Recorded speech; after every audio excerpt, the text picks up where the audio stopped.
सुनाते होंगे हम सरीखे, और हर एक आदमी कथा कहता होगा, परंतु क्या है आज तक ये भेदभाव मिटा? अवतार को हमने जाना ही नहीं, अवतार के ज्ञान को नहीं जाना, इसलिए अवतार के ज्ञान के अनुसार हमारा व्यवहार नहीं चल रहा है संसार का। ये केवल कथाएं पढ़ने से अथवा कथाएं सुनाने से आज तक हमारे रोग नहीं गया। वो दवाई ही नहीं थी कि कथाएं सुनाते जाओ और सुनते जाओ। हमारा जो भ्रम का रोग था, जो कुछ उनमें लिखा हुआ है उसके अनुसार हमारा संसार का व्यवहार होना चाहिए। ग्रंथ का नाम है रामचरितमानस। रामचरितमानस यह नामा सुनत श्रवण या है विश्रामा। रामचंद्र जी का ज्ञान, रामचंद्र जी का गुण और रामचंद्र जी का चरित्र लिखा है।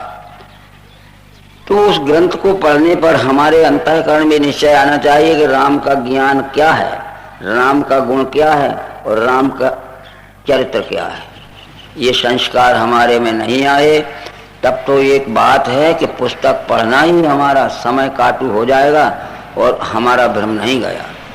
ये जरूर लिखा है ग्रंथों में, जहाँ जहाँ भी देखोगे आप, जो पतित थे, जो हीन थे, परंतु उन्होंने शरीर नहीं बदला, परंतु शरीर के रहते हुए निंदनीय और निकृष्ट जीवन से प्रशंसनीय और वंदनीय जीवन प्राप्त कर लिया। संत तुलसीदास जी रामचरितमानस जब लिखते हैं तो बालकांड के संस्कृत मंगलाचरण में, बालकांड में जो संस्कृत क्या किया है, इष्टबन कहते हैं, मंगलाचरण गाया है। श्री रामचंद्र जी के समकालीन दो जीवित पुरुषों की वंदना की है। बंदो विशुद्ध विज्ञानो कवीश्वर कपीश्वरो। मैं विशुद्ध विज्ञान स्वरूप कवीश्वर वाल्मीकि की वंदना करता हूँ और विशुद्ध विज्ञान स्वरूप कपीश्वर हनुमान की वंदना करता हूँ, जो रामचंद्र जी से मिलने के पहले निकृष्ट और निंदनीय जीवन बिता रहे थे और रामचंद्र जी से मिलने के बाद प्रशंसनीय और वंदनीय जीवन में आ गए। शरीर नहीं बदला, हमारा भी बदल सकता है और हमारा बदल गया तो हम समाज को भी बदल सकते हैं, अपने परिवार के लोगों को भी परिवर्तन में ला सकते हैं।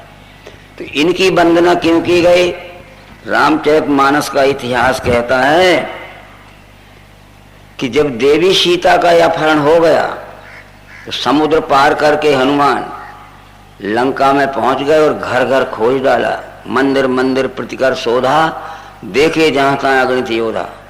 गयउ दशानन मंदिर माही, अति विचित्र कह जासो नाही। शयन किए देखा कपिते ही, मंदिर में न दिख बैदे। लंका का घर घर छान डाला, देवी सीता नहीं मिली।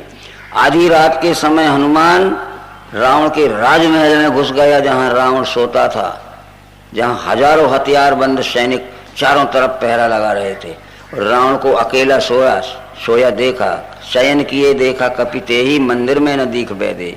हनुमान निराश हो गए, अब देवी सीता मिलने वाली नहीं है।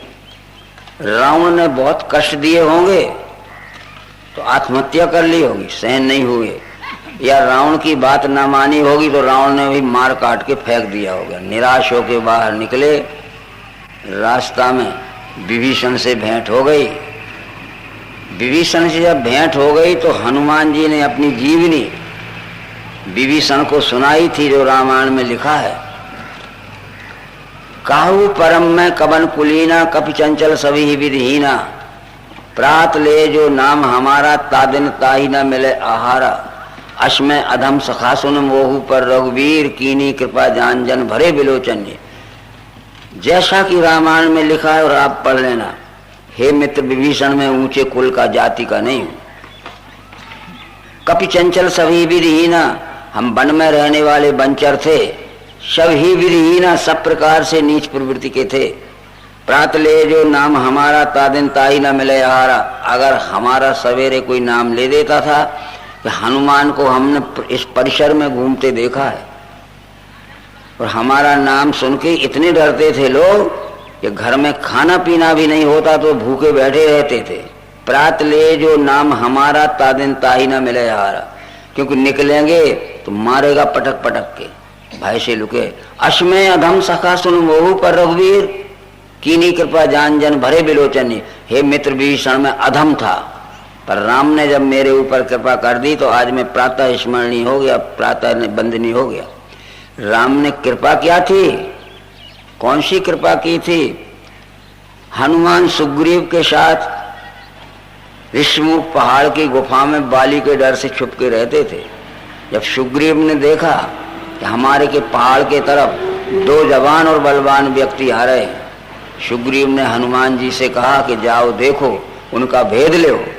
यदि बाली ने उनको भेजा है तो दूर से इशारा कर देना, ये पहाड़ छोड़ के हमें भागना पड़ेगा। पठवा बाली होए मन मैला, भागो तुरंत तजो यह शैला। हनुमान गए थे, श्री रामचंद्र जी की और हनुमान की बातचीत हुई थी। इस संदर्भ में रामचंद्र जी ने उन्हें दिव्य दृष्टि दे दी, तत्व दर्शन ज्ञान दे दिया।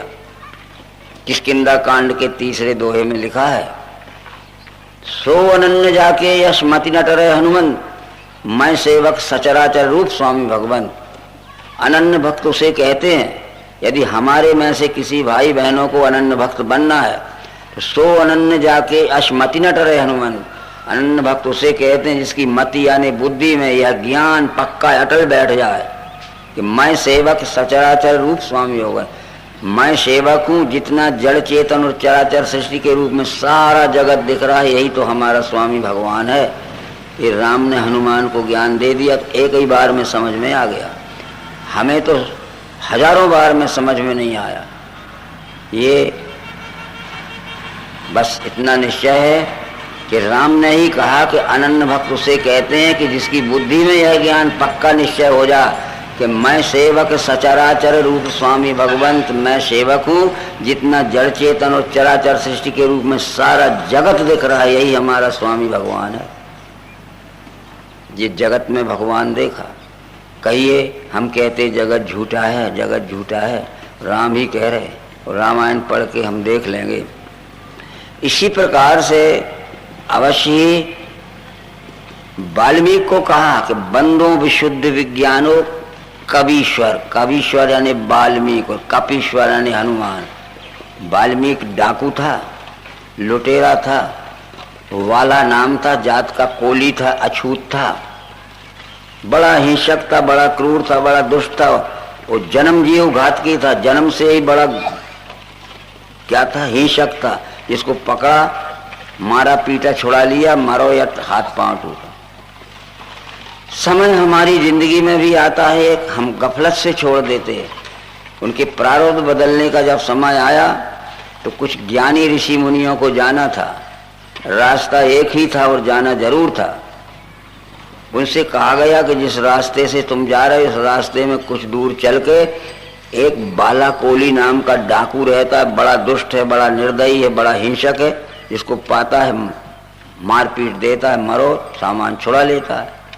जाना तो जरूर था और रास्ता एक ही था। वो गए, उस स्थान के पास जब पहुंचे तो वो छुपा था जंगल की झाड़ियों में, निकाल आया और मोटा डंडा लेके मारने दौड़ा। तो ऋषियों ने कहा कि रुको, जिस लिए तुम मारते ये सामान ये रखा है,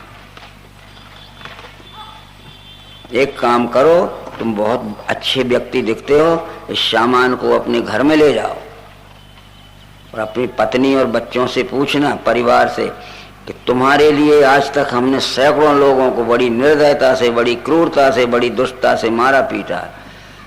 इसका फल जब मुझे भोगने को मिलेगा तो तुम शामिल रहोगे नहीं? ये पूछ के नहीं आओगे तब तक हम यहीं खड़े मिलेंगे। और सामान तो इसलिए ले जाओ कि तुम रख के जाओगे तो तुम्हें ये लगेगा कि लेके भाग जाएंगे। और सामान ले गया, घर में रखा, पत्नी से पूछा कि आज तक तुम्हारे लिए हमने सैकड़ों लोगों को बड़ी निर्दयता से, बड़ी क्रूरता से, बड़ी दुष्टता से मारा है, उसका फल जब मुझे भोगने मिलेगा तुम शामिल रहोगे नहीं? उत्तर क्या मिला? पत्नी कहती, हम क्या जाने आप क्या करते हो, हमने कब कहा था लूटो मारो? क्या हमारे पेट की भूख मिटाने के लिए, हमारे कमाई के लिए हाथ नहीं है? हम तो खुद कमा खा लेंगे।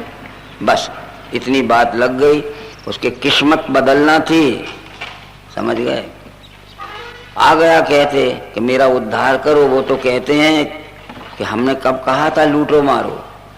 क्या हमारे पेट की भूख मिटाने के लिए, कमाने के लिए हमारे हाथ नहीं है? इसलिए मेरा उद्धार करो। तो क्या ज्ञान दिया था मित्रों ऋषियों ने? एकाग्र मनसा त्रैव मरेति जब सर्वदा। आज से तू अपने मन को निर्मल कर और एकाग्र कर, और जिस संसार को तूने लूटा मारा है उसकी सेवा में लग जा, तेरी नई जिंदगी बदल जाएगी, नई जिंदगी शुरू हो जाएगी।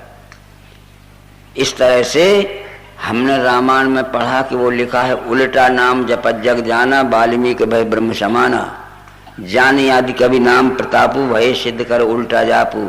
हमारे कथावाचक कहते वो मारा मारा मारा मारा कहने लगा। अरे तुलसीदास ये नहीं लिख सकते थे कि मारा मारा कह के जग जाना, वाल्मीकि भय ब्रह्म समाना, जाने आदि कभी नाम प्रतापू, भय सिद्ध कर मरा जापू। ये गलत अर्थ किया और हम भी मानते गए आज तक। ये भाषा शास्त्र में विलोम शब्द होते हैं, परस्पर विरोधी शब्द होते। अज्ञान में जब हम बुरा करते हैं और सचमुच ज्ञान हो गया तो बुरा का उल्टा क्या है, अच्छा करने लगेंगे। अज्ञान में जब हम बेईमानी करते हैं और ज्ञानी हो गए तो ईमानदार हो जाएंगे। अज्ञान में हम दुराचार करते हैं, ज्ञान हो गया तो सदाचारी हो जाएंगे। अज्ञान में हम दुष्ट रहते हैं और ज्ञान हो गया तो दयालु हो जाएंगे। जिंदगी बदल गई। मरा मरा नहीं कहा था, चाहे जो मनवा दिया है, चाहे जो मानते गए, क्योंकि हमारी बुद्धि में विवेक नहीं था और समझाने वाले भी विवेकहीन थे, तो मरा मरा कहने लगे। एकाग्र मनसा तरैव मरेति जब सर्वथा, आज से तू अपने मन को निर्मल कर, एकाग्र कर, और जिस संसार को तूने लूटा मारा उसकी सेवा में लग जा, तेरी नई जिंदगी हो जाएगी। लग गया सेवा में, वो महर्षि हो गया। बताओ, हम भी बदल सकते हैं, हम चाहें तो। लोग कहते हमसे बुरा काम छूटता ही नहीं है, हमसे बुरा काम छूटता ही नहीं है। अरे हम छोड़ना तो चाहते ही नहीं है, काम पकड़े हैं कि हम काम को पकड़े हैं। मैंने ये राड पकड़ ली है और मैं चिल्लाऊं, दौड़ो दौड़ो मुझे ये राड पकड़े है, दौड़ो मुझे ये माइक पकड़े है, दौड़ो मुझे माइक पकड़े, तो कोई चतुर ये कहेगा माइक थोड़ी पकड़े, तुम ही पकड़े, तुम छोड़ दो ना। है? हाँ, इसलिए वो महर्षि हो गया। अब रामायण के विषय में हम आते हैं। जब वनवास के समय में रामचंद्र जी वाल्मीकि आश्रम पर गए थे, मुनि कहें राम दंडवत कीना, आशीर्वाद विप्रवर दीना। हमारे कथावाचक कहते हैं कि वो वाल्मीकि दूसरा था, ये वाल्मीकि दूसरा है, ये तो विप्र लिखा है। चाहे जो मान ले लो, परंतु वेदौ वेदम तथा वेदानी वेदांगानी तथा ध्वजा आदित्य चादि गम्यर्थम तथा स्नाता दोजोतमा। जब ज्ञान सीखने लगता है मनुष्य तो ध्वज होता है। हमारे हड्डी मांस और चमड़े का शरीर माता पिता के घर में होता है और ज्ञान का जन्म गुरु के घर में होता है, वो दूसरा जन्म माना जाता है। द्वि का अर्थ है द्वितीय, जा का अर्थ है जन्म। ज्ञान सीखने का जन्म गुरु के घर में होता है, हम ध्वज हो जाते हैं। और वो सीखे हुए ज्ञान को जब दूसरे को सुनाने लगते हैं तो हम विप्र होते हैं। विप्रिय शार्ट पारम का बी का अर्थ विशेष, प्रा का अर्थ प्रकार। और शब्दों में सुनाए हुए ज्ञान को जब प्रत्यक्ष दिखाने लगते हैं तब हम क्या होते हैं, ब्राह्मण होते हैं, महर्षि होते हैं। इसलिए आदि शंकराचार्य कहते हैं संस्कार ध्वजता देवे विप्रत श्रुतिगान से, ब्राह्मण दिव्य दृष्टि से इति वेदांत दंडमा। ज्ञान सीख रहे हैं तो ज्ञान का जन्म यानी द्वितीय जन्म, जब सीखे हुए ज्ञान को शब्दों में सुनाने लगे दूसरे को तो वो विशेष प्रकाश आ गया, विप्र। और जब सुना शब्दों में सुनाए हुए ज्ञान को जब प्रत्यक्ष दिखाने लगे तब ब्राह्मण हुए। संस्कार ध्वजता देवे विप्रत श्रुतिगान से, ब्राह्मण दिव्य दृष्टि से यदि वेदांत डिल्लेवा। तुलसीदास को सदगुरु से दिव्य दृष्टि मिली, श्री गुरु पद नख मणिगण ज्योति, सुमरत दिव्य दृष्टि ही होती। तब उन्होंने संत की भूमिका में रामायण लिखी है, दिव्य दृष्टि के विचार से लिखी है। तो फिर दंडवत प्रणाम होने के बाद रामचंद्र जी वाल्मीकि से पूछते हैं कि अब राउर जहाँ आयुष होई, मुनि उद्वेग न पावे कोई, मुनि तापस जिनसे दुख लही, ते नरेश बिन पावक दही, कहाँ रच परम रुचिण त्रिशाला, वास करो कछुकाल कृपाला।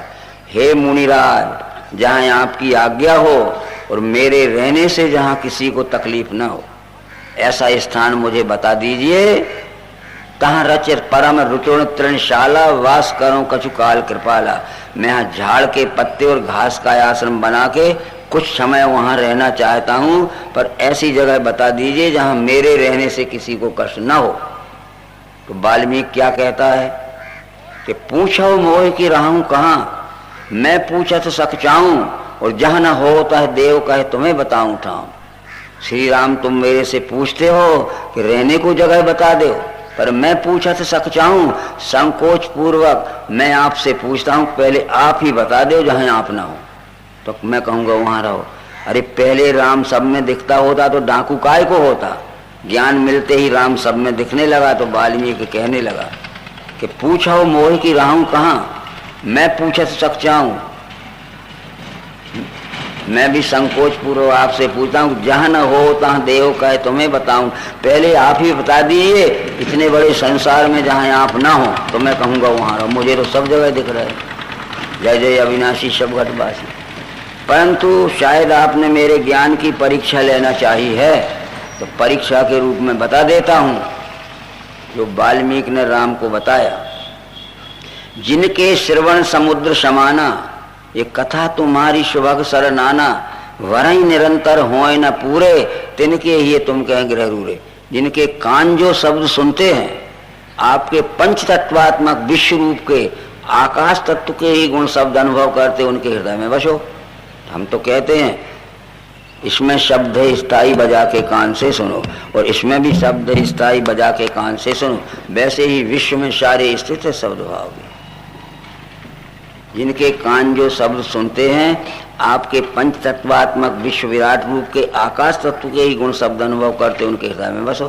तो फिर कोई भी चीज देख लो, इसमें शब्द है स्थाई बजा के कान से सुनो, इसमें भी शब्द है स्थाई बजा के कान से सुनो, इसमें भी शब्द है स्थाई बजा के कान, वैसे ही विश्व में सारे स्थित शब्द भाव भी। ये जितने भी शब्द सुनाई देते हैं आपके आकाश तत्व के ही गुण शब्द हैं, ऐसा जिनको अनुभव हो गया उनके हृदय में बस जाना। दूसरी बात वाल्मीकि कहता है कि लोचन चातक जिनका राखे, रही दरस जल धरे अभिलाषे, निध रही सरस सिंधु सरवारी, ये रूप बिंदु लख होए सुखारी। जिनकी आंखें जो रूप देखती हैं चारों तरफ, शत्रु मित्र जाति पाति छुआछूत नहीं देखती हैं। लोचन चातक जिनका राखे, रही दरस जल धरे अभिलाषे, निध रही सरस सिंधु सरवारी, रूप बिंदु लख होए सुखारी।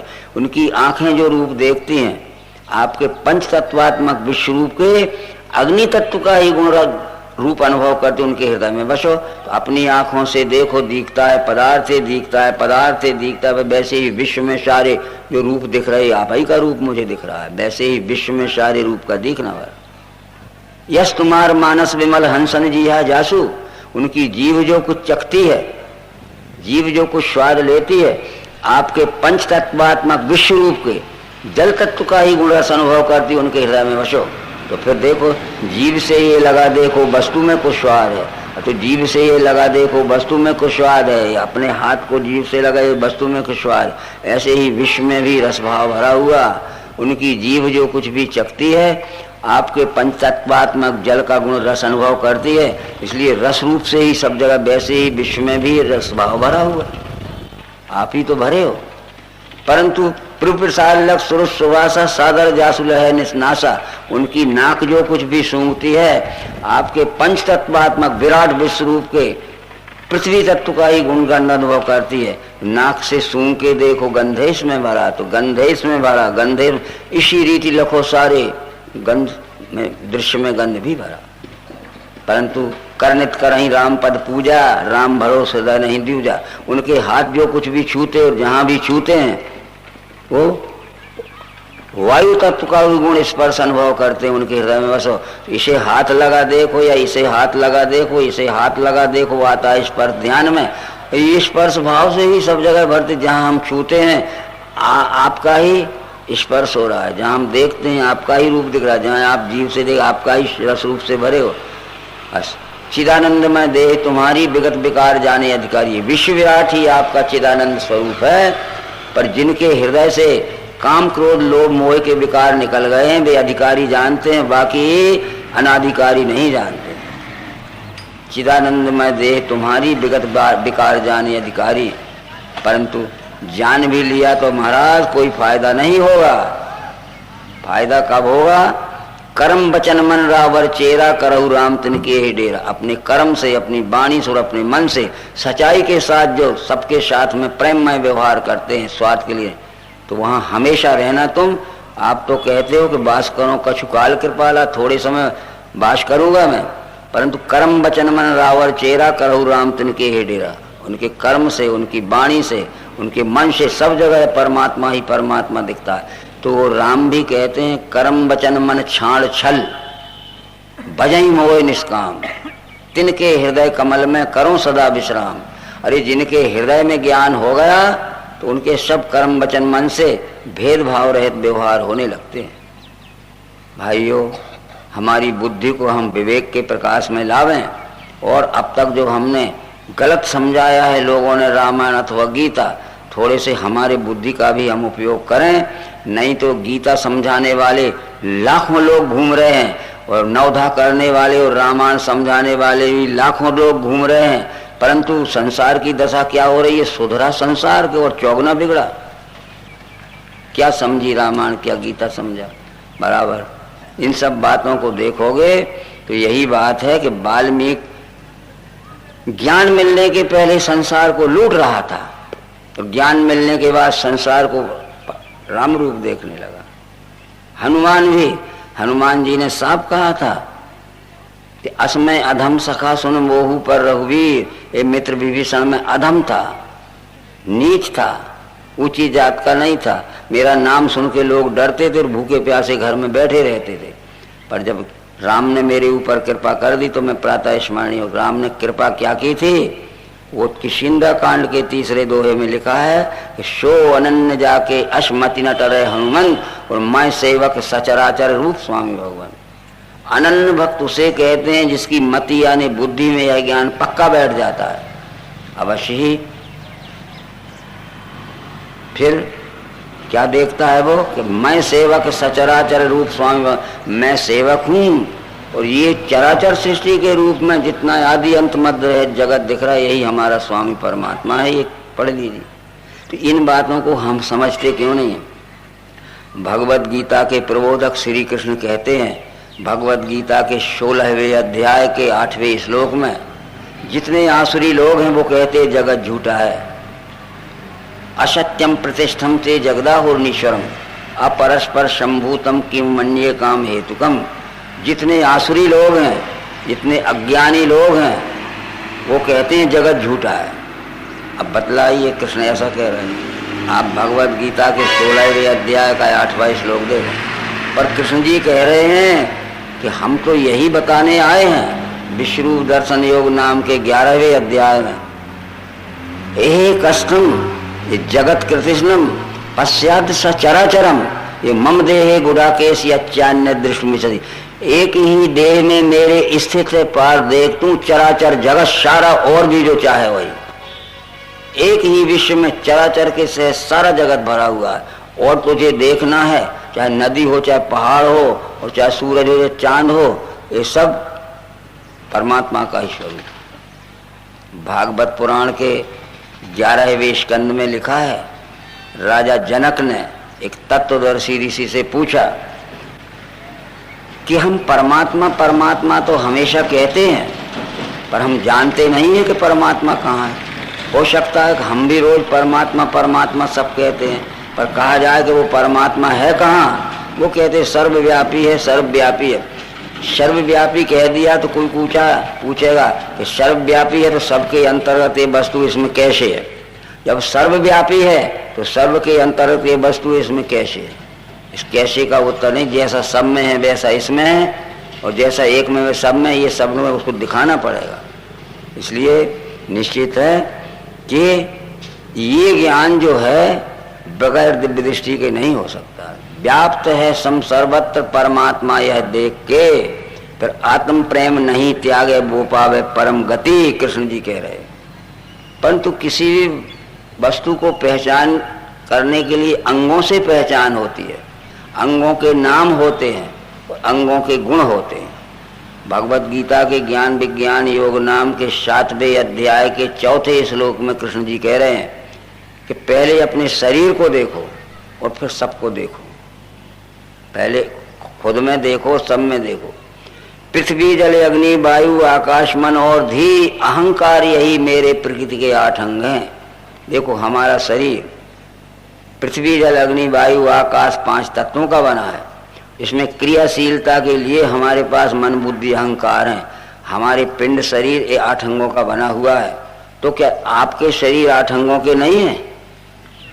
आपके शरीर भी 5 तत्वों का बना है। आपके शरीर में अभी मन बुद्धि अहंकार। तो क्या वो अमेरिका के लोगों के नहीं है? जो 5 तत्व 3 गुण 8 अंगों का ये पिंड शरीर बना है जीव का, वो 5 तत्व 3 गुण 8 अंगों का ये सारा विश्व बना हुआ है। यत यत पिंडे तत्त ब्रह्मांडे। यही बात राजा जनक को समझाई थी कि परमात्मा तो सदैव दिखता है, पर तुम पहचानते नहीं। बराबर। खम वायु अग्निम सलिलम महिषा ज्योति सत्वानी दिशो दुर्मादीन ये सरत समुद्रांश हरे शरीरम यत किंच भूतम प्रणवेद नन्या। खम कहते हैं आकाश को, वायुम कहते वायु को, अग्निम कहते अग्नि को, सलिल कहते जल को और मही कहते पृथ्वी को। देखो पृथ्वी जल अग्नि वायु ये अनंत विस्तार में 5 तत्व दिख रहे हैं। ज्योतिष जितनी प्रकाशवान चीज है, सूर्य नक्षत्र तारे, दिशा जितनी 10 दिशाएं हैं, पूरब पश्चिम उत्तर दक्षिण ईशान आग्नेय नैऋत्य वायव्य नीचे ऊंचे, और जितने भी ये द्रुमयादीन हैं, द्रुम कहते हैं लता बेल वनस्पति पौधे झाड़, शरित एक नाली में बहते हुए छोटी सी पानी से लेकर महानदी तक, समुद्रांश गड्ढे में भरे हुए पानी से लेकर महासमुद्र तक, यही तो सब परमात्मा का शरीर है। देखो ना, पहचानते नहीं? ये भी उत्तर दिया गया था। अब परमात्मा दिखता ही है और किसको पहचानोगे? बस ये सर्वांग योग की युक्ति में लिखा है। इस विषय पे प्रायोगिक प्रक्रिया द्वारा समझाया जाएगा। तो किसी वस्तु की पहचान अंगों से होती, अंगों के नाम होते हैं, अंगों के गुण होते हैं। अंग हैं 8, क्षर में अंग हैं 8, अष्टांग क्षर साकार, भिन्न प्रकृति अष्टधा। 8 अंगों के नाम हैं पृथ्वी जल अग्नि वायु आकाश मन बुद्धि अहंकार। 8 अंगों के गुण हैं। पृथ्वी का गुण गंध है, जल का गुण रस है, अग्नि का गुण प्रकाश रूप है, वायु का गुण स्पर्श रूप है, आकाश का गुण शब्द रूप। इसमें हमें 5 गुणों से 5 तत्व देखना है। कोई भी चीज में देख लेना है। पृथ्वी का गुण गंध है। यहाँ कैसे देखोगे? नाक से सूंघ के देखो, गंध है इसमें भरा। इसी रीति लखो सारे दृश्य में गंध भी रमा। पृथ्वी तो हमारी आंखों को दिखती है, ये तत्व नहीं, ये 5 का कॉम्बिनेशन है। पर पृथ्वी का मूल तत्व क्या है? गंध तन्मात्रा है। वो आंख से नहीं दिख सकती, हाथ से छू के गंध को नहीं जान सकते, जीभ लगा के गंध को नहीं जान सकते, और कान से सुन के गंध नहीं, केवल नाक से सूंघ के देखो गंध है इसमें भरा। इसी रीति लखो सारे दृश्य में गंध भी।